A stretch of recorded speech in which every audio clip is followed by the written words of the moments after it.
Hey everyone, how's it going? So for those of you guys who don't know, I've been riding this Giant TCR Advanced Pro Zero disc for about a year now. I got it last year in June 2020 and right now in August 2021. So yeah, roughly about a year. So in this video, I'm going to be going over some of the things I like and dislike about my Giant TCR. Let's go. So this bike has been really great. There's a lot of things that I like about this bike and only a few things that I don't like about this bike. So let's start off with the things that I like. So this is my favorite part of the bike.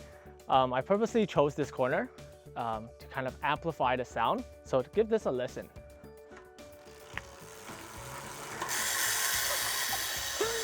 Dude, it's so loud. Oh man, this hub is crazy. Oh man. Oh, wrong one.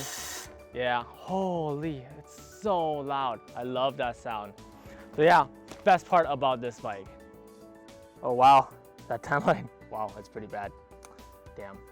So another thing that I like about this bike is the Ultegra Di2 electronic shifting. So this is my first bike with electronic shifting, and prior to this bike, I had my Pinarello, which had Dura Ace mechanical shifting, and that shifted really great. So because I never tried electronic shifting, I was kind of hesitant to try it. I was like, how good can it be? And after trying this bike, I honestly would never go back to mechanical shifting. Electronic shifting is just so much more precise and consistent, and especially shifting into the front gear, there are times where you don't even feel the chain shifting, it just like clicks in. You don't get that rubbing on the front cog, so that's really nice. Another thing that this has over mechanical is the programmable buttons. So for me, I have the buttons programmed where the big button on the side shifts the front derailleur on both sides. So the right one will shift the derailleur outwards, and then the left one will shift the derailleur inwards into the small chain ring. And then the smaller buttons on the left and right will be shifting the back cassette. So same thing, right will shift it down to the right, and left will shift it up to easier gear on the left. So I find I like this type of shifting. It's kind of like SRAM style, where the right shifts it to the right, left lever shifts all the things to the left. So that's just my personal preference. I just like it set up that way. Another thing that I like about this bike is the color. This color is Charmeleon Neptune, and under the light you can kind of see a little bit of purple and blue. It's a glossy finish to it and it's a bit metallic as well. One downside of it though is that it does make scratches really obvious. Little scratches show up as white marks and it just kind of gets kind of annoying, but it is what it is. But overall, really beautiful color. And on the top tube here, I actually have a Squirtle that fits really well with the theme of this bike as well. So check that out, Mr. Squirtle. I call this bike the TCR Squirtle edition because instead of the TCR logo, we have a Squirtle instead. What do you guys think about the Squirtle? Another positive is the disc brakes. This is my first time riding disc brake on a bike. My previous bikes were all rim brake and the Pinarello was a carbon rim brake. So going down really steep hills, I had a little bit of trouble slowing down, especially at four-way stops where you have to stop to make sure that there's no cars. So overall, these brakes are definitely better for stopping when compared to carbon rim brakes. So far, I haven't had any problems with these disc brakes. A few times I had rubbing issues, but that was just a quick fix. So overall, positive. So now onto the things that I dislike about this bike. And honestly, there's not much to dislike about this bike as a whole. This bike rides really well, climbs really well, it's stiff, it's light, really great riding bike. But one thing that does come to mind is the tires and wheels. And what I mean by that is, let's first start off with it being tubeless. Now, this is my first time riding tubeless, so my experience with it has been good and bad. You guys can check out my other video where I talk about it and ask other cyclists what they think about tubeless. But my experience has been good and bad.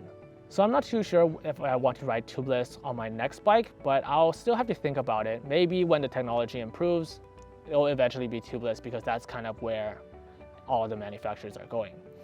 Speaking of tubeless, because this has a hookless rim setup, the approved tires for this wheel set is lacking.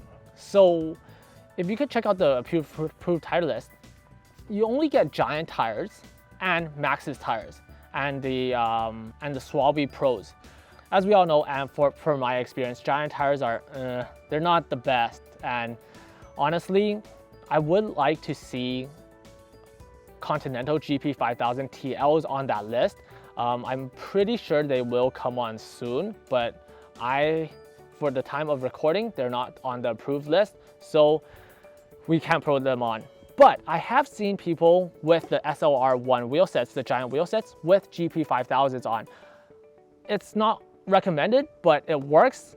So I'm not sure how that goes, how that's going for them. I still see them riding around, so I'm sure it works, but it's just not on the approved tire list. So for me personally, I'm not going to put the GP5000s on my wheel set, just for safety. And so far, like, I'm just gonna stick with the Giant tires that I have right now, even though they're not the best. So this is one thing that I don't like about this bike. While we're on the topic of tires and wheel set, I actually have something to say about the wheel set itself. So overall, this wheel set is great. It's 42 millimeters, it's light, it's stiff, and it's pretty aerodynamic. It makes a really amazing sound. So the only thing I have to say about this wheel set is that it's not wide enough. So as bikes are running bigger and bigger tires, lower and lower PSIs, for this one, it has a 23 millimeter rim width. So that means it's optimized for 25 millimeter tires, but even 25 millimeters still kind of bulges out from the side a bit. On the back, I have a 28, and the bulge is really significant. For comparison, the Cannondale Knot 64 wheels, that one has a rim width of 32 millimeters. So that one's really, really wide. So it's really stable. That one is optimized for 26 millimeter tires and above. And as you can see, for the Knot 64s, with a 28 millimeter tire on it, there is no bulge from the rim to the tire. The transition is seamless, whereas this one has a bulge out. There's nothing wrong with it. It's just that I wish that this rim would be wider. Helps with aerodynamics and overall make it a better rim, and overall make it a better wheel set. So yeah, these are the things that I like and dislike about my Giant TCR. So overall, the things that I dislike about this bike don't really affect the riding at all. They're just more of me nitpicking on some of the things that I wish this bike had. This bike overall is the complete package. It's basically everything that I could ask. It's got carbon rims, dual-sided power meter, Ultegra Di2, the frame is stiff, it's light, it climbs well, it's got a little bit of aero features. So yeah, overall, really great bike, really loving it, especially that hub sound. Oh, still can't get over it. So yeah, that's it for today. If you guys have any more questions, please let me know in the comment section down below. And if you guys have a TCR, please let me know what are your things that you like and dislike about your TCR. Thank you guys for watching. Make sure to hit that like and subscribe button. And I want to thank you guys all for helping me get over 1,000 subscribers. I want to continue making more videos in the future for you guys. And with that being said, I'll see you guys next time.